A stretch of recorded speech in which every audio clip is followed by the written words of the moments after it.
వరంగల్ జిల్లాలో కానీ జరుగుతున్నటువంటి అనేక హత్యలు, మానభంగాలు, ఆత్మహత్యలు, అరాచకాలు ఒక వంతైతే విపక్ష కార్యకర్తల, ప్రతిపక్ష పార్టీల కార్యకర్తల పట్ల కూడా పోలీసుల వేధింపులు రెట్టింపైనాయి.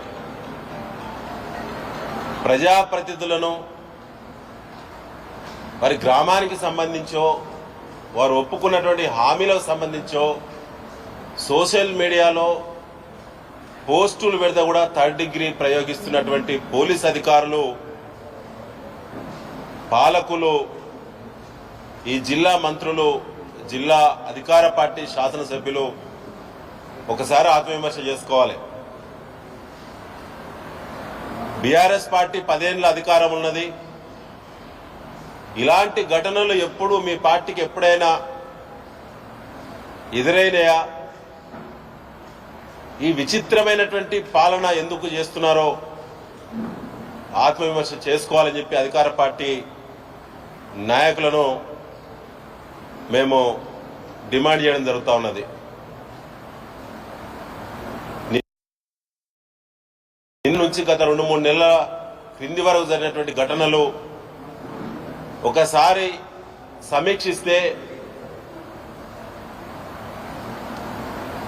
ఒక విచిత్రమైనటువంటి, ఒక ఉన్మాదపూరితమైనటువంటి అన్రెస్ట్ అనేది ఈరోజు తెలంగాణ సమాజంలో వచ్చింది. వరంగల్ జిల్లాలో, పాత జిల్లాలో కూడా వచ్చింది.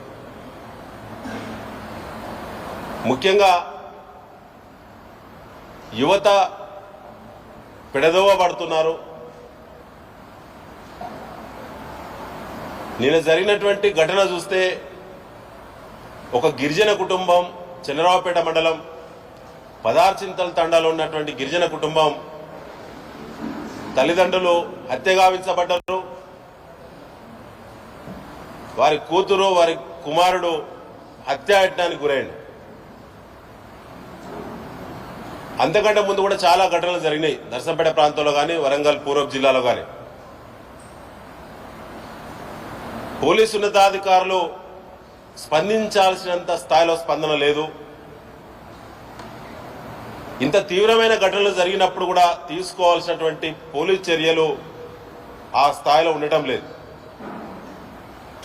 దీనివల్ల నేరపూరిత ఆలోచనలు పెరిగే ప్రమాదం ఉన్నది. ఇది సమాజానికి మంచిది కాదు. పోలీస్ అధికారులను అందరిని అనటం లేదు,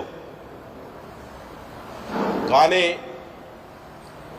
ఎవరెవరి ప్రాంతంలో లా అండ్ ఆర్డర్ ఫెయిల్ అయిందో సమీక్ష చేయాల్సినటువంటి బాధ్యులు హోంమంత్రి గారు. ఇలా హోంమంత్రి లేకపోవడం దురదృష్టకరం తెలంగాణ రాష్ట్రానికి. ఇంత పెద్ద law and order issue maintain చేయాల్సినటువంటి ప్రత్యేకమైన మంత్రి గారు ఉండాలి. అది సీఎం గారి దగ్గర, రేవంత్ రెడ్డి గారి దగ్గర శాఖ ఉన్నది. ఇలా రేవంత్ రెడ్డి గారు బాధ్యత వహించాల్సిన అవసరం ఉన్నది. మేము బీఆర్ఎస్ పార్టీ డిమాండ్ చేస్తా ఉన్నాం. 16వ తేదీన సెక్రటరియట్లో సీఎం గారు రివ్యూ ఉన్నట్టు వార్తలు వచ్చినాయి. అధికారిక ప్రకటన ఇంతకుముందే వచ్చింది. 16వ తేదీ జిల్లా కలెక్టర్లు, సిపిలు, ఎస్పీలతో నిర్వహించేటువంటి సీఎం గారి సమీక్షలో ఇప్పటి వరకు లా అండ్ ఆర్డర్ సంబంధించినటువంటి అంశాలు, ఎంత తీవ్రమైనటువంటి నేరాలు ఈ రాష్ట్రంలో జరిగినాయో, ముఖ్యంగా పూర్వపు వరంగల్ జిల్లాలో జరిగినాయో ప్రత్యేకమైన సమీక్ష చేయాలని చెప్పి బీఆర్ఎస్ పార్టీ డిమాండ్ చేస్తా ఉంది. ఇక్కడ సాధారణ మహిళలకు రక్షణ లేదు, సాదాసీదా కుటుంబాలకి రక్షణ లేదు, సామాన్యమైనటువంటి ప్రశాంత జీవనానికి ఇలా భంగం కలుగుతున్న తెలంగాణ ప్రాంతంలో అని చెప్పి మేము ప్రభుత్వ దృష్టికి తీసుకురావడం జరుగుతూ ఉన్నది. అసలు ఈ జిల్లాలో